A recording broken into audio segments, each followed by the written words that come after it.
Hello everyone, welcome back again to my channel. I hope आप सभी बहुत अच्छे से होंगे, स्वस्थ होंगे, मस्त होंगे। एक बार फिर से आप सभी का स्वागत है मेरे चैनल पर। मैं हूं आयना वाली। तो दोस्तों, यहाँ पर सुबह सुबह का टाइम है और मेहुल स्कूल चला गया है। और उसके बाद आज मेरा दिल कर रहा था ना कि मैं बस घर को साफ कर दूं, क्योंकि काफ़ी दिन से मेरी तबीयत ठीक नहीं थी। घर इतना उलझा पड़ा है, चीज़ें इतनी गंदी हो चुकी हैं। मेरा घर कभी भी इतना गंदा नहीं हुआ है। और मेरे को ना ये टेंशन खाए जा रही थी और मुझे कुछ समझ नहीं आ रहा था मैं कहाँ से शुरू करूँ। फिर शुरुआत की पूजा करने से। पूजा करने से पहले मैंने मंदिर को अच्छे से साफ किया, क्योंकि मंदिर पर भी डस्ट दिखाई दे रही थी। ठंड के कारण चीज़ें इतनी ख़राब हो गई थी, दिन इतने छोटे हो गए थे और बॉडी सही से काम नहीं कर रही थी। मुझे बहुत जकड़न होती है जब ठंड का टाइम होता है। तो फिर मैंने सोचा कि कैसे भी करके भाई आज मैं क्लीनिंग करना शुरू कर ही दूँगी, क्योंकि अब तो घर वालों ने भी बोलना शुरू कर दिया था कि आखिर तुम करती ही क्या हो, घर इतना मेस्ड अप हो रखा है। जब ये बात ना मुझे मेरे हस्बैंड ने बोली ना कि घर इतना गंदा क्यों रखती हो, क्या हो गया है तुमको, तुम ठीक हो, तो मुझे बहुत बुरा लगा। वाक़ई में घर बहुत ज़्यादा गंदा हो रहा था और कभी भी हमारा घर बिल्कुल भी गंदा नहीं हुआ होगा। आप पुराने ब्लॉग में जाओगे तो आप देखोगे कि घर बिल्कुल ऑर्गेनाइज़ होता है। मेरे घर पर एक मिट्टी का कण भी नहीं दिखाई देता है, मैं इतनी सफाई करती हूँ। लेकिन अब मेरा घर पूरे तरीके से बिखर चुका था। यहाँ पर सबसे पहले अपने वज़न को कंट्रोल करने के लिए मैंने ऑर्डर किया था कुकवेल का एयर फ्रायर, जो कि बिल्कुल ऑयल फ्री कुकिंग करेगा। बिल्कुल, एयर फ्रायर के हमें कई सारे फ़ायदे हैं।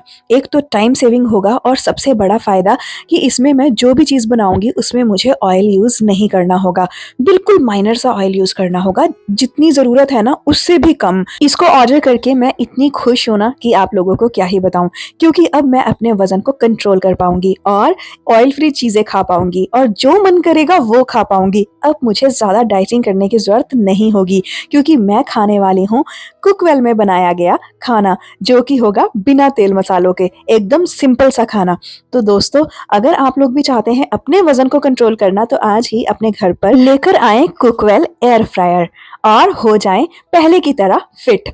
और दोस्तों, आप लोगों को बताना चाहूँगी कि ये देखने में भी बहुत ज़्यादा प्यारा है और ज़्यादा जगह भी नहीं ली।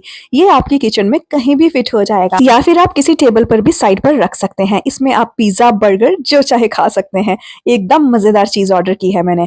और दूसरी तरफ मैंने रख दिए थे चने बॉयल होने के लिए, और रूम इतना ज़्यादा बिखरा हुआ था जिसकी कोई कहने की बात नहीं है। मैंने सोचा कि चलो सबसे पहले इसे सेट कर लेते हैं। मैं आप लोगों के साथ शेयर करना चाहूँगी कि मैं हमेशा से ही अपनी चीज़ों को हमेशा समय पर करती हूँ और अच्छे से रखती हूँ। आखिर मेरे साथ इतनी उथल-पुथल क्यों हो गई, मैं आपको आगे वीडियो में बताऊंगी। सो गाइज, आपने कभी भी मेरे घर को ना इतना बिखरा हुआ नहीं देखा होगा जितना कि आज बिखरा हुआ है।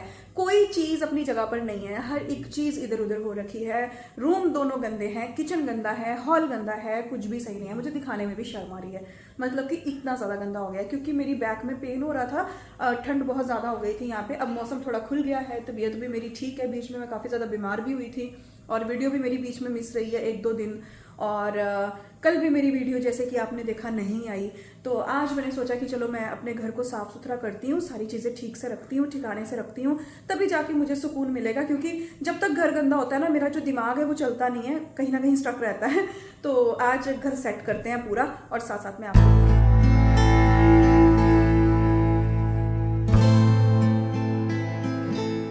सारी चीज़ें अकेले मैनेज करती हूँ। जो हेल्पर दीदी आती है वो सिर्फ़ और सिर्फ़ 1 घंटे के लिए आती है, वो अपना काम करके चली जाती है। बाकी पूरा घर मेरे सर पे होता है, जिसके साथ मैं अपने यूट्यूब पर भी काम करती हूँ। और कुछ ही दिन पहले मेरा चैनल भी मोनेटाइज़ हुआ, और आप लोगों को पता है कि मेरे 2-2 चैनल्स हैं। वो सब चीज़ों में काम करते-करते मैं अपने घर को कहीं न कहीं पर नेग्लेक्ट कर रही थी। यही कारण है कि चीज़ें इधर-उधर हो गई और जिसकी वजह से मुझे बहुत बातें सुननी पड़ी। अब मुझे खुद पर शर्म आ रही है कि आखिर अगर मैं नहीं कर सकती थी इतना कुछ, तो मुझे इतनी जगह पैर भी हाथ भी नहीं फैलाने चाहिए थे। लेकिन आज इतना सुनने के बाद अब मेरे माइंड में यही चीज़ आ रही है कि मैं एक 24 घंटे वाली हेल्पर रख लूँ। पता नहीं मैं सही हूँ कि गलत हूँ, और आप मुझे ज़रूर बताएँ कि मुझे आगे क्या करना चाहिए, क्योंकि यहाँ पर मुझे कुछ समझ नहीं आ रहा है। और ये शू रैक भी मैंने बालकनी में रख दिया था बाहर, क्योंकि रूम जो है वो इतना कंजेस्टेड हो गया है कि वहाँ पर चलने की जगह भी नहीं हो रही है। बालकनी भी इतनी कंजेस्टेड है कि वहाँ पर खड़े होने की जगह नहीं है, क्योंकि घर छोटा है और चीज़ें ज़्यादा हो चुकी हैं।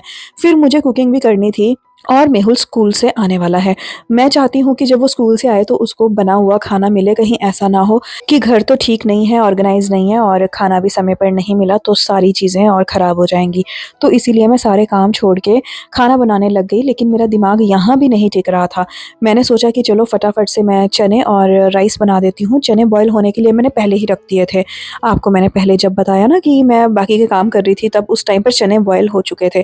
आधा काम हो चुका था। अब था तड़का लगाना था और राइस बनाने थे। लेकिन ये सब करते-करते भी मेरे दिमाग में यही चल रहा था कि मेरा घर इतना कैसे उलझ गया? क्या मैं इतनी बिज़ी हो गई? क्या मैं यूट्यूब में इतनी उलझ गई कि मैंने घर की तरफ ध्यान नहीं दिया? अब मुझे कुछ भी यहाँ पर समझ नहीं आ रहा था। फिर भी मैंने फटाफट से कुकिंग की और यकीन मानिए मैं कुकिंग बहुत दिल से करती हूँ। लेकिन आज मैंने कुकिंग बहुत जल्दबाज़ी में की। कभी भी मैंने ऐसा नहीं किया कि जल्दबाज़ी में कोई चीज़ की हो। सब कुछ मेरे हाथ का ही बना हुआ चाहिए, सब कुछ मेरे हाथ से ही ऑर्गेनाइज़ हुआ चाहिए, ऐसे कैसे होगा? और अगर मैं किसी की हेल्प लेती हूँ तब भी प्रॉब्लम, कभी कुछ, मुझे कुछ समझ नहीं आता मैं करूँ तो करूँ क्या इस घर में? कभी-कभी मैं परेशान हो जाती हूँ और मुझे समझ ही नहीं आ रहा कि आज मैं कहाँ से स्टार्ट करूँ? फिर भी हेल्पर दीदी ने पोछा वगैरह लगा दिया था और यहाँ पर फटाफट से मैंने चने बना दिए थे और राइस बना तो दिए थे। गाइस अभी मेहुल स्कूल से आ गया है और मैंने इसको बोला है कि जो भी टॉयज आपको नहीं चाहिए वो सारे आप बाहर निकाल दो, ताकि किसी को बाहर बच्चों को दे देंगे। जो घर पे हेल्पर दीदी आती है उनके हाथ भिजवा देंगे, बेचारे किसी जिन बच्चों को जरूरत होगी उनको दे देंगे, क्योंकि इसके पास भरे पड़े हैं टॉयज और घर में हमारे जगह नहीं हो रही है। मुझे तो सब तो नहीं बेटा, जो नहीं लगेगा ना वो प्लीज निकाल दो, जो नहीं चाहिए। सब रख के क्या है, जो टूट फूट गए हैं उनको निकाल दो, ठीक है? जो आप यूज नहीं कर नहीं है। सारे देखो जगह नहीं है रखने की, बाहर भी सारा टॉय से भरा हुआ है एरिया। ऐसे मत करो बेटा, घर तो छोटा है ना, टॉय ज्यादा हो गए हैं, घर छोटा हो गया है, चीजें रखने की जगह नहीं हो रही है, तो बहुत मुश्किल हो रही है भाई। मैंने तो इसको ये समझाया कि निकाल दो, अगर ये निकाल देगा ठीक है। हर जगह टॉय, ये देखो यहाँ भी टॉयज, ठीक है, और वहां भी टॉयज, हर जगह बेटा, उस रूम में भी टॉयज, तीनों रूम तुम्हारी चीजों से भरा हुआ है। अब मेरे को नहीं लगेगा अब ये, प्लीज सारी चीजों को बाहर करना है अब। नहीं बेटा ऐसा नहीं होता है, बस पता है मुझे क्या चाहिए, जिसका बैटरी लोगे मुझे वो नहीं चाहिए। अब तुम अपना निकाल दो सारी चीजें जो भी हैं बाहर। सो गाइज घर में इतना ज़्यादा गंद हो गया है, मैं आप लोगों को नहीं बता सकती हूँ। चीज़ें इतनी मैस हो गई हैं कि मतलब पहले मेरे पास 24 आवर मेड थी तो चलो मैं उसको कहती रहती थी ये चीज़ ठीक कर दो, वो चीज़ ठीक कर दो। मेरे लिए सारी चीज़ें पॉसिबल नहीं हो पाती हैं, क्योंकि मुझे इसको स्कूल भी भेजना है, इसके लिए सारी चीज़ें भी करनी है। स्कूल से 100 तरीके के काम आते हैं, उसके बाद घर के 100 तरीके के काम है, कुकिंग है, मेरी वीडियो एडिटिंग है, वीडियो मेकिंग है, और बहुत सारी चीज़ें हैं जिसकी वजह से घर का मतलब ना मतलब मैं क्या बताऊं, मतलब तहस नहस हो चुका है सब कुछ। तो अब मैंने इसको बोला है कि अपने भाई टॉय वगैरह कम से कम सही से रखना सीखो। अब ये बाकी सारी चीज़ें जो भी है आलतू फालतू टॉयज डिस्कार्ड कर रहा है, मैं भी अपनी चीज़ें बहुत सारी डिस्कार्ड कर रही हूँ। सब कुछ जो है भाई चीज़ें इधर उधर सब फेंकेंगे, सब बाहर निकाल के फेंक देंगे। अभी भी मैंने इसको बहुत सारे टॉय बोला है जो नहीं चलते हैं, जिनकी बैटरीज लो है, जिसका सारा सिस्टम, उसको सब फेंक दो अंशु। कुछ रखने की जरूरत नहीं है आलतू फालतू, अच्छी चीजें रखो। मम्मा मैं तो वो चेक ही कर रहा हूँ, मैंने तो अभी थोड़े से निकाले। हाँ निकालते रहो, जो तुमको नहीं चाहिए ना बेटा, जो सब टूटा सब निकाल दो। इतने महंगे महंगे आप टॉयज लेते हो, खेलते नहीं हो, फिर गेम खेलते हो फोन में। कुछ जगह में रखना, एक वाला टॉय की जगह में पड़ा हुआ है। ठीक है रखो। तो इसको मैं छोटे छोटे बॉक्स देती हूँ, उसमें ये अपना सामान रखेगा। भाई मुझे नहीं पता था इतनी उलझन हो जाएगी एक टाइम पर। अब मुझे ऐसा लग रहा है कि 24 आवर मेड मुझे रख लेनी चाहिए थी सीरियसली, क्योंकि मैं सारा दिन तो फ्री नहीं रहती हूँ घर पे, क्योंकि मेरी अपनी वीडियो मेकिंग होती है, एडिटिंग होती है, मेरा ऑनलाइन वर्क होता है। मैं अब परेशान हो रही हूँ। अब मुझे लग रहा है कि मुझे मेड रखनी चाहिए। मेड रखती हूँ तो ये हैप्पी नहीं होता है, इसकी परेशानी स्टार्ट हो जाती है, आपने क्यों रखा हेल्पर, आपने क्यों वो किया, इसको प्रॉब्लम अलग से होती है। क्या बेटे ना अभी तो बहुत सारा गंद फेंकने को बहुत मुश्किल है। बहुत मुश्किल है तो फिर करो ना भाई, करो। अब एक्चुअली मुझे ना बड़ी प्रॉब्लम है और मुझे नहीं अच्छा लगता है कि घर ऐसे हो उलझाओ। मैं हर एक चीज़ परफेक्ट देखना पसंद करती हूँ और मेरा दिमाग आधा इस वजह से पजल हो गया। इसीलिए मेरा दिल नहीं करता शूटिंग करने का, जब तक मेरा घर ठीक ना हो ना, मैं खुद ठीक नहीं रहती हूँ। मेरे को प्रॉब्लम है यार ये, और बस ये सारी चीज़ें ठीक हो जाएं एक बार, नहीं तो फिर मुझे 24 आवर मेड हायर करनी पड़ेगी। लास्ट टू लास्ट यही ऑप्शन है। अंशु अगर आपने नहीं सही से रखा ना, फिर मैं कोई बाहर से दीदी बुला लूंगी, फिर आपको पता है, फिर आप बोलते हो मुझे इसने डांटा, मुझे इसने ये किया, मुझे इसने वो किया, फिर इसके ये ड्रामे शुरू हो जाते हैं, पता है। तो फिर अगर आप इतना कचरा करोगे तो फिर दूसरे तो सब आपको डांटेंगे ना। देखो क्या कर रहे हो आप, खुद समझ नहीं आ रहा है आपको। टॉय को निकालो, अब मैंने जल्दबाजी में फटाफट से ना मैंने राइस बनाया, साथ में चने बनाए, और नहीं तो मैंने सोचा था चना कबाब बनाऊंगी, चना अब ये सब बनाऊं कि घर ठीक करूं। अब कपड़े इतने सारे धोने वाले हो रखे हैं, बट ना इसके जो ये क्या रखा हुआ है तुमने इसमें? हाँ, ये क्या है? घर की चीजें ही नहीं सुधरती हैं, कैसे होगा मुझे तो खुद पता नहीं है। बेटे पहले खाना खा लेते हैं, उसके बाद करते रहेंगे। ये तो कभी खत्म नहीं होने वाला काम है, ये नहीं कभी खत्म होगा, इसको छोड़ देते हैं। मैं वो स्पीड में करता हूँ। हाँ, मैं वो स्पीड में कर स्पीड की बात नहीं है बेटा, पहले खाना खा लेते हैं। चलो, मम्मा ने राइस बनाया है, साथ में चने बनाया है, चलो पहले खाना खाते हैं, आओ। बाद में खा लूंगा, मैं अभी उठा नहीं, फिर ऐसे मेरे से नहीं खाया जाता। आओ पहले खाना खाते हैं, उसके बाद करेंगे सब कुछ। मम्मा आपकी हेल्प करेगी। इसको पहले पूरा खाली करेंगे, इसको साफ करेंगे, फिर इसमें अच्छे से सजा के रखेंगे। ऐसा प्रोसेस है। आप अभी जाओ ना, मुझे अभी क्लीन करना है ये सब। रैम्बो को क्या करना, ये बच्चे को बात दे या नहीं? बैगन। तुम पहले खाना खाओगे कि नहीं? यस और नो? नहीं, केक नहीं मिलेगा फिर, जो केक रखा हुआ है मैंने। खाना खाओगे तभी केक मिलेगा, फिर बाद में मत बोलना मम्मा आपने खा लिया। ये सब फेंक दूं या नहीं? रख दो, इसमें रख दो, सारी चीज रख दो। चलो बेटा पहले खाना। तो ये देखो ना, ये सुनता नहीं है मेरी बात, पता है। फिर बोलता है मैं अपनी मम्मी से बहुत प्यार करता हूँ, मैं अपनी मम्मी के लिए ये करूँगा, मैं अपनी मम्मा के लिए वो करूँगा। खाना तो खा नहीं रहे आप मम्मा के कहने पर। चलो खाना खाओ पहले, आओ। ओए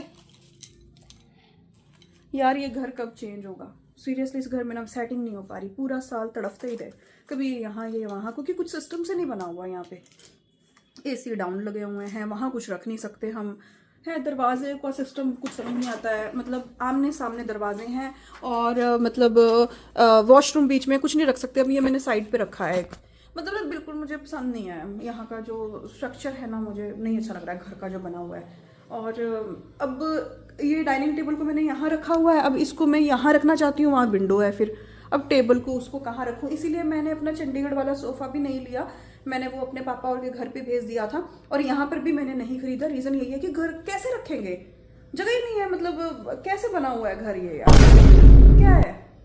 बैगन। चलो पता नहीं, 2-3 महीने निकालते हैं, फिर देखते हैं। चलो ना बेटा खाना खाते हैं, भूख लगी, सुबह से परेशान हूँ, प्लीज। ये देखो अभी मैंने कितने पेपर शीट। ठीक है, पहले आ जाओ। यहाँ पर ना खाना बहुत अच्छे से बनके रेडी हुआ था। सबसे पहले हमने खाना खाया, क्योंकि मेहुल जब स्कूल से आता है वो तभी खाना खाता है आते, इसीलिए मैंने टाइम से सारी चीज़ें बना के रख दी थी। 3 hours later. दिन कैसे गुजर गया पता ही नहीं चला। और उसके बाद ये शाम का टाइम है। शाम को मैंने सोचा कि चलो हम लोग डिनर में ना ऐसा करते हैं, खिचड़ी बना लेते हैं, लाइट सा कुछ खा लेंगे, क्योंकि चने खाए थे दोपहर को और सुबह में हैवी सैंडविच खाया था, तो इसीलिए थोड़ा पेट भी भरा हुआ था, तो मन भी नहीं था कुछ ज़्यादा मेरा हैवी खाने का। लेकिन खिचड़ी तो बहुत ज़्यादा टेस्टी बनी थी। मैंने सिंपल इसमें काजू का तड़का लगाया था, और ये वाकई में बहुत अच्छी बनी थी। लेकिन मेहुल का थोड़ा सा मुँह बन गया, तो फिर मैंने ऑर्डर किए थे नूडल्स और मंचूरियन। हम लोग कभी कभी नूडल्स और मंचूरियन खाते हैं, क्योंकि हमें ये बहुत अच्छा लगता है। मुझे भी बहुत पसंद है, मेहुल को भी बहुत पसंद है। महीने में एक आध बार खाने से कुछ नहीं होता है, तो खाएं, लेकिन पोर्शन में खाएं, थोड़ा खाएं, ज़्यादा ना खाएं। और ये बहुत टेस्टी था, सच में खा के अच्छा लगा, मुझे भी बहुत अच्छा लगा। और कैसा लगा आपको आज का वीडियो मुझे ज़रूर बताना। फिर मिलूंगी आपको कल एक नए वीडियो में, नई कहानी के साथ। तब तक अपना बहुत ज़्यादा ख्याल रखना, खुश रहना, स्वस्थ रहना, मस्त रहना। Bye bye, take care, Tata.